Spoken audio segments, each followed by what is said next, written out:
Maybe I'll find it somewhere, some explanation. Maybe one of you has some explanation. Unfortunately, Tippi is not here. Tippi knows the whole commentary by Chogyam Trungpa almost by heart, doesn't she? There is one small book, actually, it's a commentary there of these verses. So if you want, it's the small one, the little one. So if you want to read it, it's fine, but please, during the day, don't keep it in your room and nobody uses it, bring it here. Again, so other people, we only have one. Other people can use it. So we just look at the beginning there, and then I'll let you go to sleep. Okay.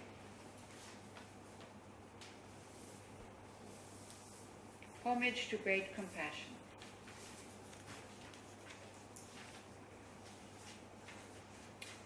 Sometimes homage is made to Manjushri, then you know it has to do with wisdom.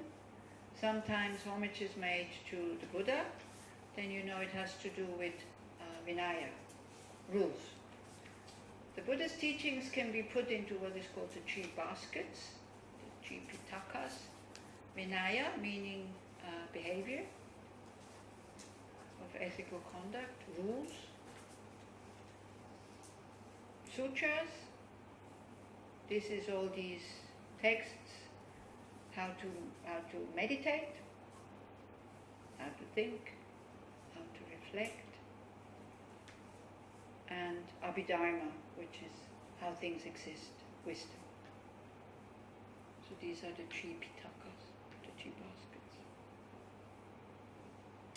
So here, homage to great compassion means it will be the method side. The essence of this nectar of secret instruction is transmitted from the master from Sumatra. This is what I said before. The master from Sumatra is Selingpa or Dharmakirti. That, Atisha went there, he got some of these instructions, he worked with them, he gave them to Dromdurmpa to Potava, and Potava to Langmitangpa, and Langmitangpa then indirectly to Chekava. Revealing the features of the doctrine to engender respect for the instruction. Maybe compassion also is important to talk about this a little bit. Of course, there's the compassion. You see somebody suffer, your heart hurts, you want to help. That's very, very ordinary compassion.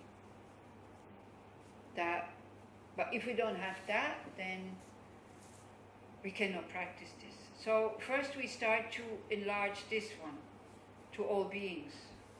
Even if we cannot help directly, still the wish for them to be free from suffering is there.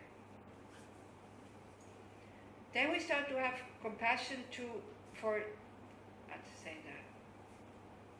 It has to do with impermanence. That we see, we start to have compassion even for happy people. Because we see that their happiness will also be destroyed at one point. Nothing lasts. And then, so that's much deeper, goes much further. Then, because the first compassion is very stiff and very fixed, and we despair and we want to do something. Yeah. So impermanence also goes for suffering. Suffering also changes. Negative karma also changes. Suffering exhausts itself if we don't create new karma again and again and again and again and again. So the second compassion has to do with impermanence. And the third compassion has to do, we start to see that all the suffering is for nothing. It has to do with emptiness because it's based on a misconception. It's like the compassion that you would have, so that's quite a relaxed compassion actually. It's like the compassion you would have for somebody who is in the middle of a nightmare and cannot wake up. You would have compassion for this person, but you don't want, I don't need to take away the dream from that person because the dream is not real. I just have to help this person to wake up, to see that the person is dreaming. So what's happening with us, we are in the dream with all the other people. And we don't realize that it's a dream. So therefore we feel the pain that they are feeling in their dream. We're together with them in the nightmare. Now, a fully enlightened being is outside of the nightmare and sees all they have to do is to end the dream. Then the suffering is finished. We don't need to kill the other people outside. We have to wake up to see there is no real I to get killed. There is no real enemy that is wanting to kill me or to steal from me or whatever. But we can't do that at the moment. For us, there is a real enemy, so we have to be careful because we haven't realized emptiness. You know, realizing emptiness is not just somebody comes with a gun, and it doesn't have to be a Palestinian, it can be anybody, and wants to rob you and then kills you because you defend yourself, something like that. Or you say, oh, well, I won't get killed because I don't exist. You will get killed because you haven't realized that this I does not exist. You are, me, you know. I'm talking as if I'm out and you're in. We are all still in the dream. So we have to behave as if we're in the dream, and we have to fiddle around with the dream until the dream becomes calmer and calmer and calmer and calmer, so that then we can realize emptiness. Do you see what I mean? Maybe for the new people is a bit, I wonder what she's talking about. Who is completely new? Who is this for the first time? Yeah, you've been coming to Shantideva. Yeah, come on. Yeah, this is the first time, but you've heard these things before. You're totally... Does it make some sense, that we are in a dream? You see, each of us thinks that the other sees the same thing. For example, each of us thinks that the other sees the same thing.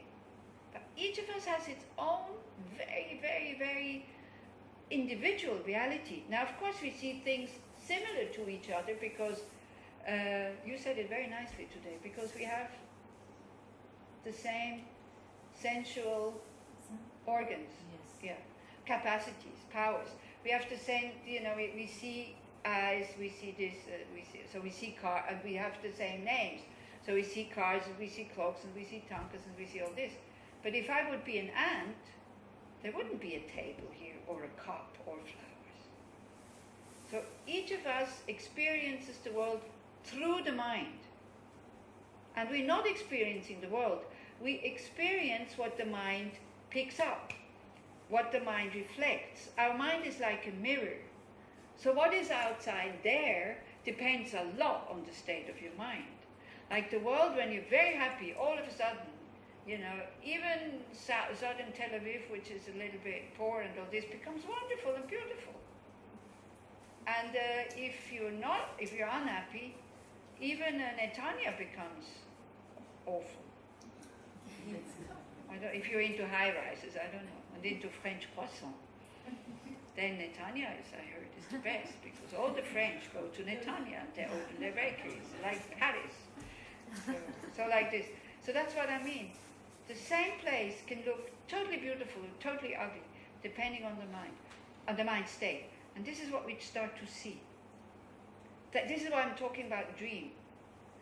Buddha means awake. Buddha means to see that there is no I and others, independent from each other. If there would be no others, there would be no I. You see, I am the only one in the whole universe, only one who calls myself I. Only one. Everybody calls me you. And I think I'm so important. These things we start to understand. This dream of self-existent. Self-existent. This is what, this is the third type of compassion, to see the emptiness of the whole thing. So that's a compassion which is quite relaxed. Our compassion is very tense, because we see that, well, okay, I help them now, but then they still suffer because they continue to create the causes. See, a Buddha's face is always peaceful. Because a Buddha, maybe I shouldn't call him Buddha, a fully awakened being knows suffering has causes. You can end the causes. When the causes are finished, the suffering is finished. This is a fully awakened being. So, please, what's your name? Pia. Please. Mira or Mira? Mira. With M. Yeah. Mira. So, relax and really don't try to understand everything, and whatever you understand is fine. Because otherwise you drive yourself crazy. Yeah? Because you will get a lot this weekend, and tomorrow it might make more sense. So when we talk about like homage to great compassion, of course he means bodhicitta, that's the great compassion, compassion for all beings. But what he could also mean is that to look at these three kinds of compassion, our good one, but tense one, and not very skillful one. Then the one that is a little bit wider, because we become more relaxed, we see as long as there's causes, there will be suffering. So we start to work with the causes and not with not only the results. And then the third one, where when one starts to see everything is empty, all people have to do is wake up from the dream of inherent self-existence. These are the three kinds of compassion. So, you should understand the significance of this instruction as like a diamond. Diamond is one of the most precious things in the world. And diamond, it could have taken gold, but I think diamond is more precious than gold. Diamond, even if you have only a splitter of it, is still a diamond, and is still very valuable. This is why it's still the most precious stone. It was at the time of Chekava. I don't know if now it's still, or did they find something that is more precious than diamonds by now? No? So he really talks about the best here. It's like it's the best. It's the best for what? Not to be happy now necessarily, but to attain full awakening. These instructions. Like the diamond, who even if it's just a splitter, it's still more valuable than a big one that is less valuable. It's like the sun. I have to, because here I have the German and here I have the English. I have the Hebrew if someone wants. You? I have the English translation. Okay, so can poets, you? How many? Also to the 8 verses. How many do you have? I have one. Okay. If someone wants to read it. So maybe you can, if you don't need it, you can put it there. I need it. I will need it sometime. Oh, okay. But I can. Oh, you can send it to them, like, or to send it to Shoshana. Do you have the email list of all beings, of all the participants? I'm fine, yes. Yeah. So then, if you could you send it to Shoshana, and then she can send it to all the participants, because I think that would be very helpful. Nice, thank you. It's like the sun. Why? Why the sun? Because when you have sun here, maybe in Israel, not so desired because you have almost too much of it. But still, if we had no sun, then the world would totally freeze and we would have no light. Of course, there's also the moon. But why does the moon have light? Because of the sun. Yeah, because the sun shines on it. So the sun is something that chases away the darkness and brings to fruition the crops, the fruits and the cereals, the vegetables and all that. So these instructions, they will help us ripen into full awakening. And a medicinal tree. So a medicinal tree is whatever grows on that tree is medicine. The roots, the bark, the leaves, everything is medicine. So everything, all of this leads to full awakening. Like everything will transform the mind into bodhicitta first, and then full awakening. This time of the 5 degenerations will then be transformed into the path to the fully awakened state. Now, the 5 degenerations, there's a lot of talk about this, is when things become more difficult and more difficult and more difficult. to keep happy relationships seem in degenerate times becomes more and more and more and more difficult. Keeping harmony with your neighbors and people that you work with becomes more and more and more and more difficult. That's the second one. Having real life quality seems to in decline also. And I think so. I really think we can recognize that, because I talked with Chaya, we talked about when we were young. And I said, when I was a child, most of the mothers stayed at home and looked after the children, had time for the children. Whereas now, both of them work. The kids grow up, most of the time, either they stay with the Savta, which is good, or with the Saba. But how many kids go to kindergartens from very, very small age? Because under stress, the parents come home in the evening, the mother still has to do the housework, and she's stressed, and the kids, and this and that, and schools are also, I heard, it's like the classes are getting bigger and bigger and bigger, and the kids are not motivated. And how many of you are teachers? It's easy? Yeah. And then the parents come and complain because they want you to form their child, so when the child comes home, it is exactly what the parents want. They put their responsibility, they put the new. It's both responsibilities.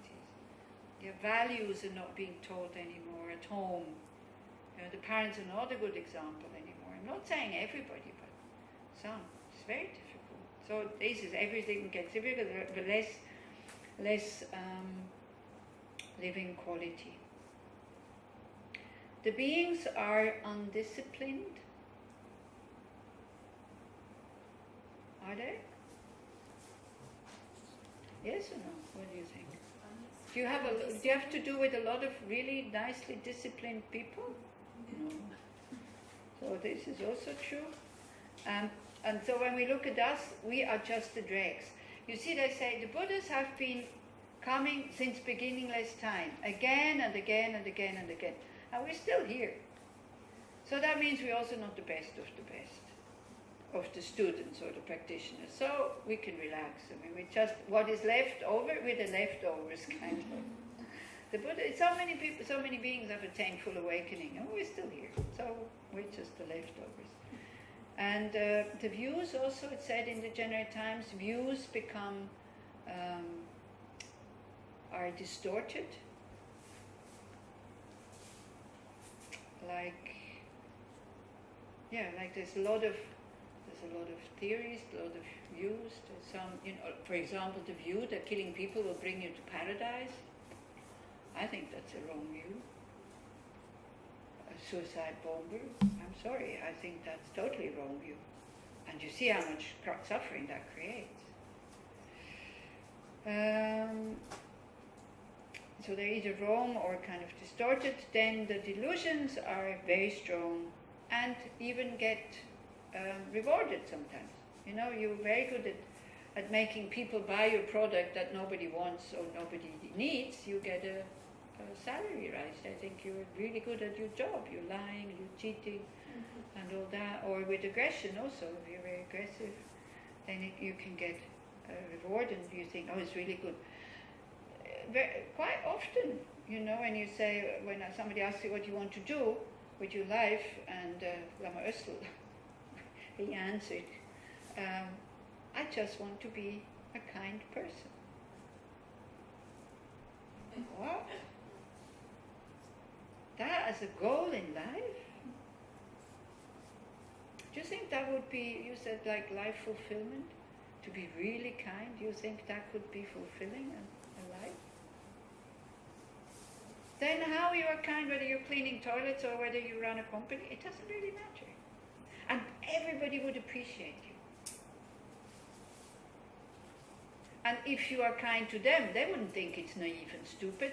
They only think it's naive and stupid when you're kind to others and not to them. Then they go, oh, you're so naive. But then when they need help and you say, oh, you know what, I stopped being naive, I'm not going to help you, they wouldn't like that. They wouldn't be happy that you are not naive anymore. Yeah. You can read other signs of degenerations in texts. Like one of them is when everybody walks around with a weapon in their pocket. When the music doesn't have melody anymore, but just rhythm. And think that when the medicine and the food creates more problems than it helps, like has so many side effects that you actually need another medicine to get rid of or to control the side effects. That's also when the food is not satisfying anymore, or it creates allergies and sicknesses, which, you know, I don't know how it is here in Israel, but in America, if you have a course like this, you have a long list of what people can't eat. So you need to make something gluten-free, something lactose-free, something this, something that free. Some people can't even eat fruit and vegetables. Just somebody told me, I can't remember. Shahar's mom, I think, is allergic to fruit and vegetable. So what are you going to eat? This is also a sign of degeneration. Now, of course, you can say it's all the chemicals and all this, yes, but it has an effect on us. So these are the signs that are when the 5 degenerations grow, and it keeps growing. So we can reduce them in us if we start practicing these things.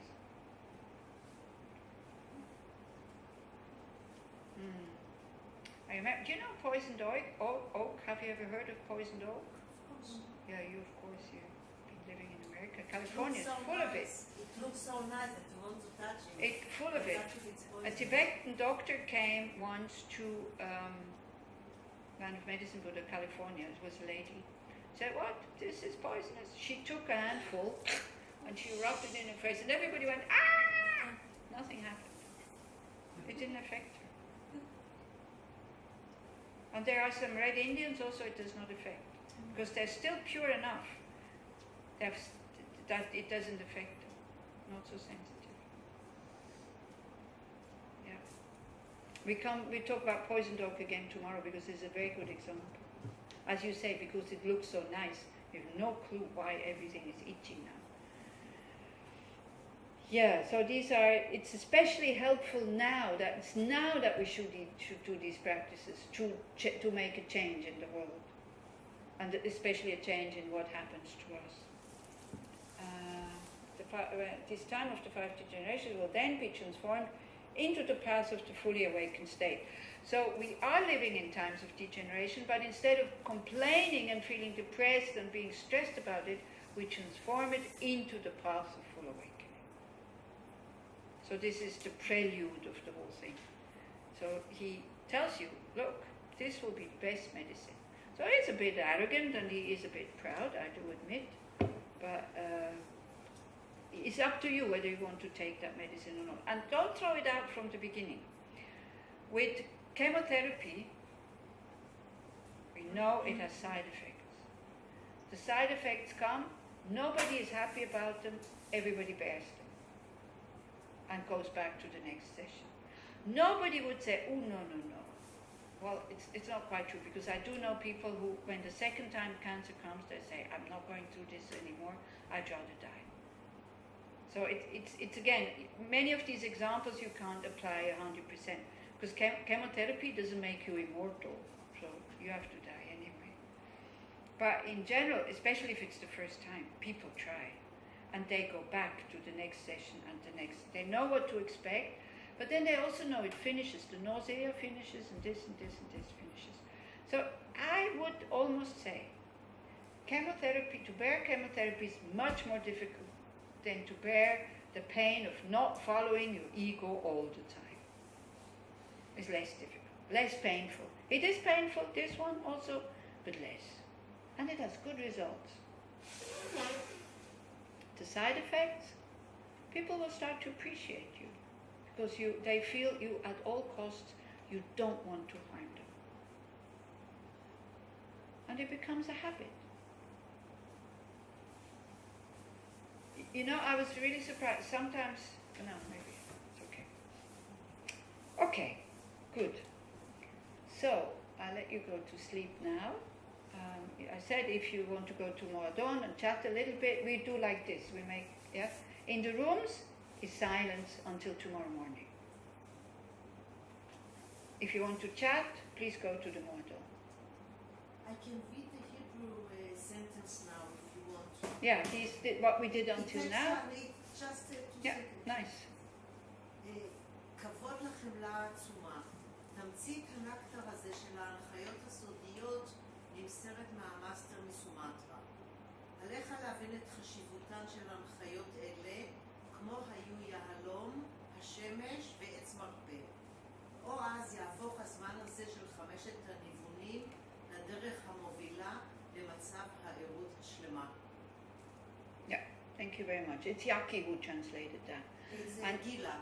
It's Gila. I thought it was Yaki. גילה. There's also one from Yaki. Anyway, so it's Gila. So you can read every time I go along, then you can read what it says. Everyone can have it. And then at the well, after the course, everybody will get it. Okay. So thank you very much for listening. I hope you have a very good night. We end the session with a dedication, because that is, we didn't do the motivation, we will do tomorrow. And we will also, you might be surprised, we will not take the prayer books, because we do have so many new people, and the people who know these, formal refuge and bodhicitta, you use it, you do it in your mind, and for the other people, you take your own motivation. Because we have quite a lot of new people. I find it a bit strange, officially going to do these official prayers. We will do again, we will do in the Rim retreat. And so we dedicate all the positive energy that we have created by coming here, making the effort, leaving your family behind, that we dedicate it for them first, not just for ourselves, so that we are happier, but also for them that we can contribute to their happiness. And then we expand that motivation and that dedication, not just for my family, not just for my friends, also for the people I work with. May I be able to develop my mind so I become non-violent, non-aggressive, wise, open, spacious, that I can react in situations without anger, without greed, without attachment.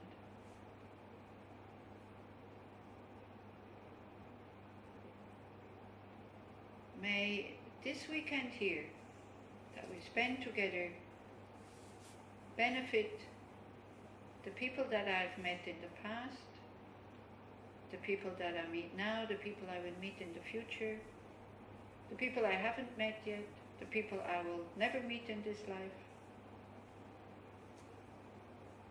All beings in this universe.